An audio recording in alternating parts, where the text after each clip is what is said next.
I remember as one of my favourite memories actually of the day of Coventry Moons was Daniel booking time into our studio at was he there about 6:30, 7:15, sticking the last of the sparkle on the wing. Even we were like, I think there's enough.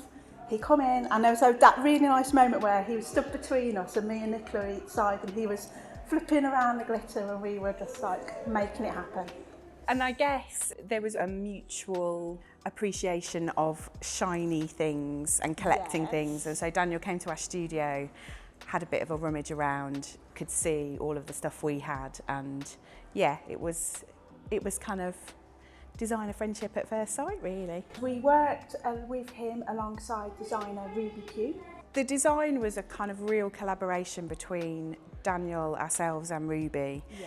And there was a number of iterations of where this was going and looking around the city centre as to where on that path of the river he might be positioned. And in the end it was settled on West Orchards. So the design came from both looking at Daniel's iconic image, the location that it was at, and also other influences that Daniel had been looking at, like the cathedral and the new cathedral, because the costume is about innovation and he was representing the energy of innovation. For example, the wings are based on the etching from the new cathedral, the window by John Hutton, and then atop his crown is a Perspex wheel, which, given Coventry's really rich history in industry and transport, the wheel felt like such a great iconic symbol.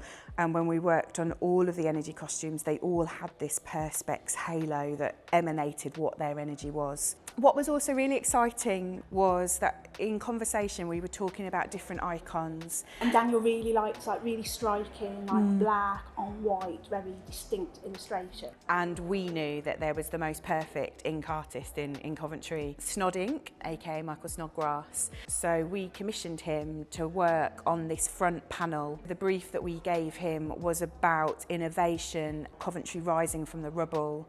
And so he was really inspired by the 3-ton mural in Coventry, and kind of started with this rubble and then this innovative sculptural piece being drawn up until you get up to Daniel, who is of course the sun.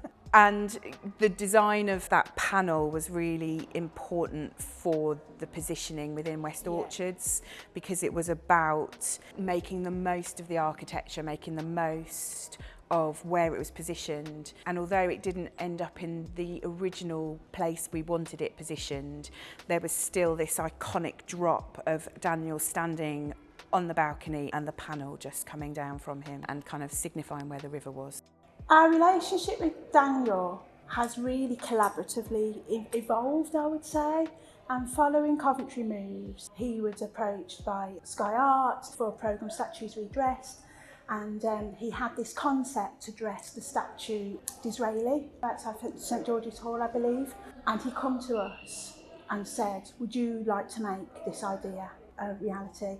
I guess the first time we talked about the exhibition was in our studio when we were sticking on bling for the costume, and Daniel mentioned that he was bringing his exhibition to the city and he'd really like someone local to be involved, and that he thought we would be a great collaborator on the project. And then I guess with our long-standing relationship with the Herbert, we had a meeting and it became really clear that our involvement was more than just making it happen on a perfunctory sort of level. It was more about us being co-curators of the spaces and making this exhibition really zing for Coventry and to really have an opportunity to tell Daniel's full story.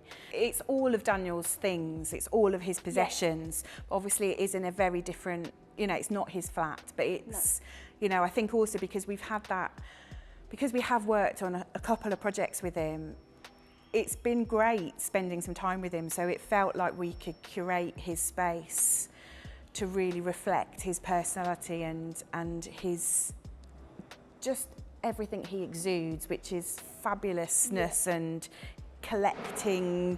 And I think we were brought on board because our passion is immersive, and the idea with this exhibition was to break the boundaries a bit more and showcase Daniel's work in a way that it has never been done before in his previous exhibitions.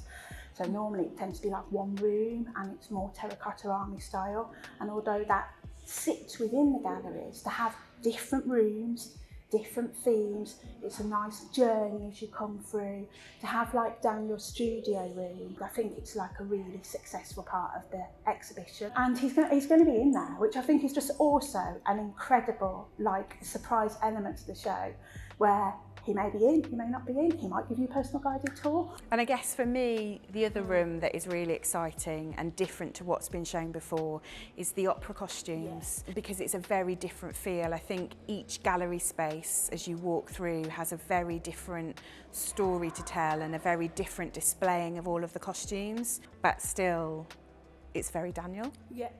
There was 2 delivery days of Daniel's possessions. The first were the sculptures that came, which were an army of boxes themselves. They were. And so our team, a team from the Herbert, spent a long time unpacking, re-energising, refixing, reassembling, making sure that the sculptures were all on point before we moved them into the gallery spaces. And then the second delivery day was all of his possessions from London, and his mum's and more, everything that's been in storage. So it was his books, it was his artwork, just curio, gifts. You know, people do love to give Daniel gifts. I think he exudes, he exudes niceness, and people just want to give him beautiful gifts. And so there is just boxes of beautiful gifts and beautiful things. And stories to tell of those beautiful gifts. His memory works on the visual, so it's like he sees something and he knows the story attached.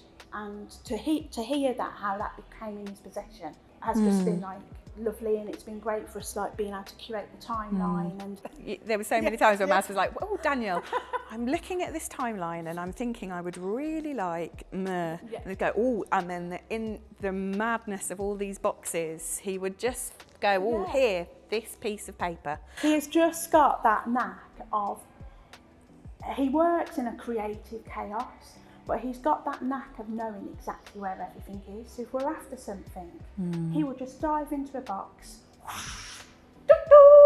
and it's like, gosh, that's amazing. We think this exhibition is landmark for like the UK. This is Daniel's first exhibition here in Coventry, in the UK. And I think it's just wonderful to like house such an extensive collection, like his full collection, which has never been seen before in his exhibitions. And just that it will attract, I think, a very mixed and different crowd. It's a great finale event to end City of Culture year on, because it is one of the finale events of the programme, and we're really proud as Vortex Creates to be part of it. Every other country has welcomed, and he's exhibited everywhere else. And then to come back to Coventry 20 years after beginning his work to show his complete collection is just phenomenal. And being City of Culture, that is what being City of Culture is about that spotlight, is about people realising that Coventry is the centre of the country for a reason. It is amazing. It's amazing to come here. The sun is shining, and we get to see wonderful exhibitions in a wonderful, wonderful building.